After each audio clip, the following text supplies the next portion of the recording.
Hola, hola Venezuela, tengan todos muy buenos días y sean como siempre bienvenidos a Soluciones, quien tiene el gran placer de acompañarles como siempre a esta hora en nombre de un gran equipo que hace posible que lleguemos a través de sus pantallas.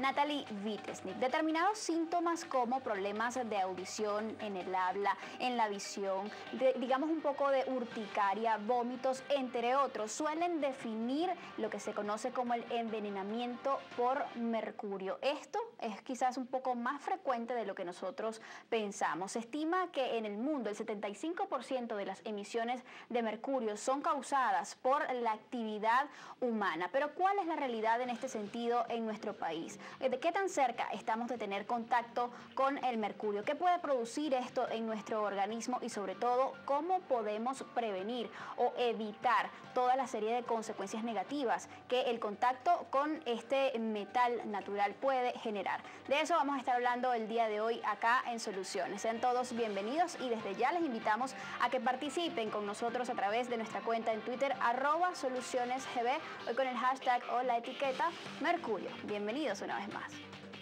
El envenenamiento por mercurio, también conocido como hidrargiria, hidrargirismo o mercurialismo, es una enfermedad causada por la exposición al mercurio o sus compuestos. Este elemento químico es un agente tóxico altamente reactivo, cuyos efectos iniciales son difíciles de identificar y de cuyos mecanismos de toxicidad queda aún mucho por conocer. Daña el sistema nervioso central, el sistema endocrino, los riñones y otros órganos, y afecta negativamente a la boca, las encías y los dientes. La ingesta durante largos periodos de tiempo o una fuerte exposición al vapor de mercurio pueden causar daño al cerebro y finalmente la muerte. El mercurio y sus compuestos son particularmente tóxicos para los fetos y los bebés. Adicionalmente, las mujeres que han estado expuestas al mercurio durante el embarazo pueden dar a luz niños con defectos congénitos graves. El mayor efecto negativo de la contaminación ambiental por mercurio se produce a nivel acuático.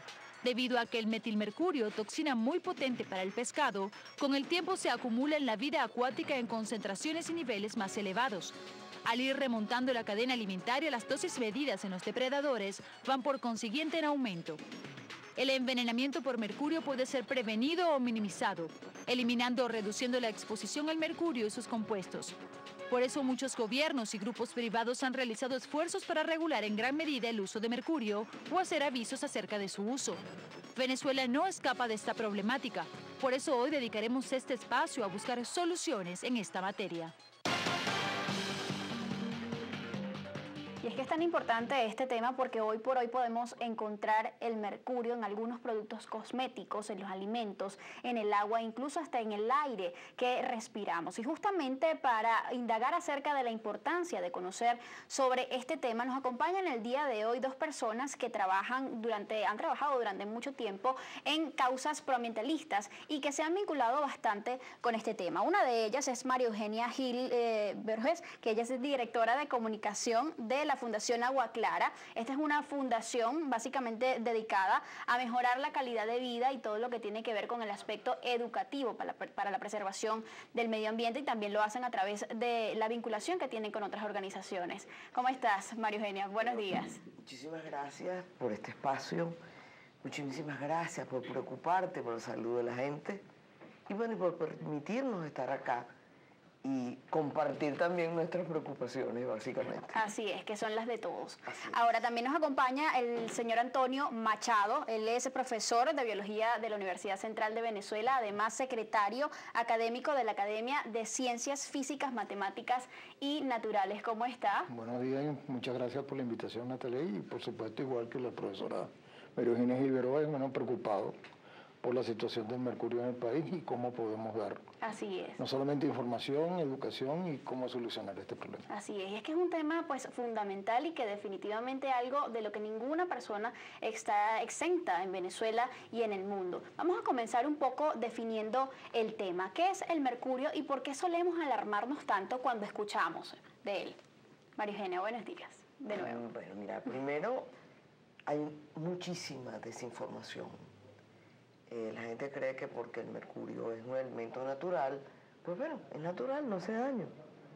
Y a lo mejor hasta cierto punto es así, pero cuando entra ya en combinación y pasa de ser un metal a ser una combinación con microorganismos, entonces, y ahí me va a ayudar el profesor, se convierte en una cosa que se llama metilmercurio, que es muchísimo más tóxica y que es muchísimo más problemática. Es una de las formas en las que, digamos, este metal se presenta. Ahora, ¿por qué su toxicidad? ¿Por qué nos alarmamos tanto cuando de repente escuchamos del mercurio, aunque muchas veces no sabemos a ciencia cierta de lo que se trata? Cualquier químico, en este caso metales pesados, entran en contacto con los ciclos o los equilibrios normales de la biología de los organismos. Producen alteraciones. No importa si sea plomo, si sea hierro, si sea mercurio. Cuando entran en el organismo en exceso, producen cambios en el organismo y las respuestas del organismo pueden ser multifactoriales, pero generalmente producen daños en el equilibrio que se producen en daños fisiológicos, ya sean alteraciones neurológicas, ya sean en malformación de fetos, ya sean en eliminación de la reproducción. Muchos efectos tienen estos elementos cuando entran en el organismo. Y sobre los cuales vamos a estar andando, digamos, en los próximos minutos. ¿Cómo entran? ¿Cómo entran? Si entran por contacto, si entran porque los respiramos, si entran porque los inyectamos, Así es. Porque los comemos, por ejemplo. Tú hablabas de la falta de información, María Eugenia. ¿Consideras que aparte de esto o paralelo a esto, muchas personas manejan información sobre la toxicidad del mercurio? ¿Conocen cuán tóxico puede ser este metal? Mira, algunas personas por supuesto que la conocen y se han dado la tarea de divulgar esa información, porque evidentemente cuando tú sabes que algo te hace daño, excepto la gente que fuma, que es adicta, ya es otra cosa, pues bueno, toma medidas y de eso se trata. Si tú le informas a las personas sobre el peligro o sobre el riesgo que tal cosa produce, pues bueno, la persona se cuida. Ciertas personas. Es decir, que muchas personas estamos en contacto con el mercurio, pero ni siquiera sabemos el riesgo que estamos corriendo. Sí, pero otras no lo saben, pero tampoco tienen la posibilidad de cambiar sus hábitos. Te estoy hablando de comunidades que viven o comen y su dieta básica es el pescado. Entonces no pueden ir, por ejemplo, te estoy hablando exactamente de la gente que vive en La Paragua, en el Manteco, en Los Guayos, allá abajo cerca del Guri, que no es que pueden ir al supermercado y cambiar de dieta. No, esa es su dieta. Y si el pescado está contaminado, pues ellos también se van a contaminar. Y como esto es un elemento que no se degrada fácilmente, sino que va pasando de generación en generación, la mamá se lo pasa al bebé. Entonces estamos hablando de un efecto transgeneracional. Así es. Y tú no puedes evitarlo. ¿Cuáles son las principales fuentes de emisión de mercurio? ¿De dónde proviene el metal? No, el metal está en forma natural y nosotros lo transformamos y lo utilizamos industrialmente. La más común, conocida desde muchísimos años, es en los termómetros, por ejemplo. Se usa el mercurio para medir la temperatura. Sin embargo, hay otros artículos que nosotros usamos, otros productos industriales que nosotros estamos en contacto, que son más desconocidos. Por ejemplo, bueno, bombillos.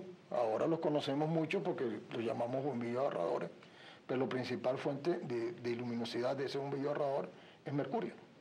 Entonces tenemos que evitar de alguna manera que eso entre en contacto no solamente con los seres humanos, sino con la naturaleza. Ahora bien, se habla de que el 75% de las emisiones de mercurio en el planeta provienen de la actividad humana. El otro 25%, ¿de dónde viene? Es natural, es natural. ¿A través de qué medios? A través de los procesos biogeoquímicos que se producen en la naturaleza, ¿no?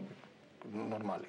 Pero a nosotros capturar el mercurio de la naturaleza, transformarlo como una materia industrial, entonces estamos incrementando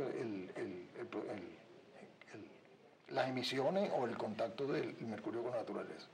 Para darle una idea, para poder manufacturar, o sea, trabajar una tonelada de tierra que tiene oro, nosotros utilizamos 1 kilo de mercurio. pero solamente el 8% de ese mercurio es utilizado para amalgamar a oro. El otro porcentaje, ¿no?, el 92%, va a la naturaleza. O sea que nosotros estamos agregando por cada kilo de mercurio, estamos agregando a la naturaleza 900 gramos o más de mercurio. ¿Sería quizás en nuestro país entonces la actividad de la minería artesanal del oro una de las principales fuentes emisoras de mercurio? Es una de las fuentes más preocupantes que se ha convertido en un problema de salud pública.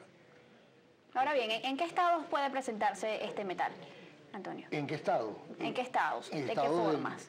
¿En qué formas? Bueno, se puede, empezando a utilizar como mercurio puro, ¿no?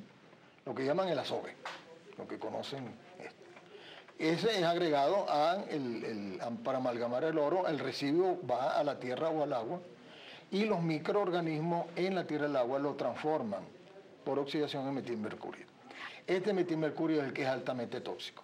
Okay. Pero la otra manera de entrar en la atmósfera o en el ambiente es que para separar el mercurio del oro tú tienes que hervir, tú tienes que fundir.